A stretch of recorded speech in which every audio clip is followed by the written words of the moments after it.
Sa ngayon ay meron pong kumakalat na mainit na balita tungkol po sa galaw ng Coinbase at kung paano po nito hinahawakan ang malaking hawak or holdings nitong XRP. Ayon po sa ilang analysis, posibleng may price manipulation na nangyayari. At ito po ay nagdudulot ng matinding takot at galit mula sa tinatawag po na XRP Army. Pero ito po yung malaking tanong. Ano nga ba talaga ang nangyari at ano po ang epekto nito sa presyo ni XRP? Kaya yan po ang siyang ating pag-uusapan sa video na ito, pero bago po tayo magpatuloy ay pakibasa na lamang po muna ang disclaimer dito po sa ibaba ng ating screen. Ayan, ano po ba ang nakita sa XRP holdings ng Coinbase?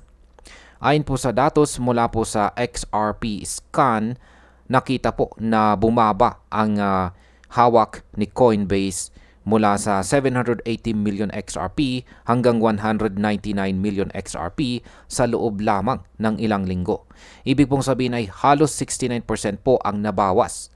Dahil dito ay bumagsak po ang Coinbase mula sa pagiging ikalimang pinakamalaking XRP holder at napunta na lamang sa mababang bahagi ng top 10. Kaya sa market impact, kapag ganito po kalaki ang pagbawas, posibleng mabawasan ang kumpiyansa ng mga traders. Maaari rin itong magdulot ng pressure sa presyo dahil bigla ang nagiging mas marami ang supply na pumapasok sa market. Ngayon ay paano po isinagawa ang pagbebenta ng Coinbase? Ayon po kay Stern Drew dito, yan, ang sell-off ay umabot po sa 581 million XRP na halos katumbas po ng $300 million sa kasalukuyang presyo. 40% ng mga ito ay dumaan po sa over-the-counter desk na nakalink sa mga institutions sa New York. Ang timing naman ng mga bintahan ay halos palaging sumabay sa mga pagbagsak ng presyo ng XRP. Dagdag pa rito, 72% ng bintahan ay ginawa sa oras na mababa ang liquidity. Partikular sa pagitan po ng 2 a.m. hanggang 5 a.m. UTC time. Hinati-hati din daw ng Coinbase ang bintahan sa iba't ibang wallets para hindi agad makita ang kabuuang laki ng galaw. Kaya sa market impact, ang ganitong style ng bintahan ay parang sinadya para pigilan ang posibleng rally. Kapag lumalapit na si XRP sa resistance level na $1.20, bigla itong natatamaan ng selling pressure kaya nabibitin ang pag-akyat ng presyo. Ngayon is, ano po ba ang posibleng motibo ng Coinbase dito? Yan, tatlong dahilan ang binanggit ni Drew.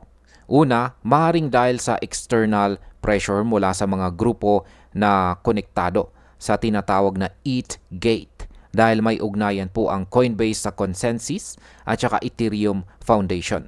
Pangalawa, maaaring ito po ay bahagi ng galawan ng Wall Street institutions.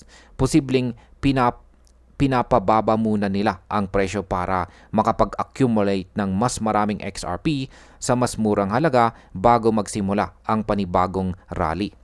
Pangatlo, maaari ring ginagamit ang presyo ng XRP bilang leverage sa mga policy at regulatory negotiations sa US, lalo na't si Ripple ay nasa sentro pa rin ng mga usapin tungkol sa digital assets. Kaya sa market impact, ang tatlong motibong ito ay nagpapakita na hindi lang simpleng sell-off ang nangyayari. Kung totoo ito, maaaring pigil-pigilin ang maaari pong pigil-pigilin ang presyo ng XRP sa short term para maprotektahan ang ilang interes. Ngayon, ay may ebidensya ba ang mga pahayag ni Drew? Ayon sa kanya, gumawa sila ng XRP Suppression Index para i-model ang relasyon ng galaw ni Coinbase at ang presyo ng XRP. Lumabas dito ang correlation na 0.87 na tinawag niyang highly significant. Ibig sabihin ay malapit na sa siguradong may direktang epekto ang galaw ng Coinbase sa presyo ng XRP. Dagdag pa rito, nakita rin na bahagi ng mga naibentang XRP ay napunta sa mga wallets na konektado sa BlackRock Custodian Services. Mayroong ding napunta sa Hong Kong-based OTC desk ilang oras bago maglabas si Ripple ng announcement tungkol sa Asia Corridor. Kaya sa market impact, ang mga galaw na ito ay maaari pong magpahiwatig ng insider awareness na mas pinapaboran ang malalaking players kaysa sa mga retail traders. Yan, ano naman ang mas malaking epekto nito sa market? Sabi po ni Drew, kung international talaga ang suppression, malaki ang epekto nito hindi lang sa mga traders kundi pati na rin sa global financial system. Una, nakakatulong ito para protektahan ang mga bangko na konektado sa SWIFT laban sa liquidity shocks.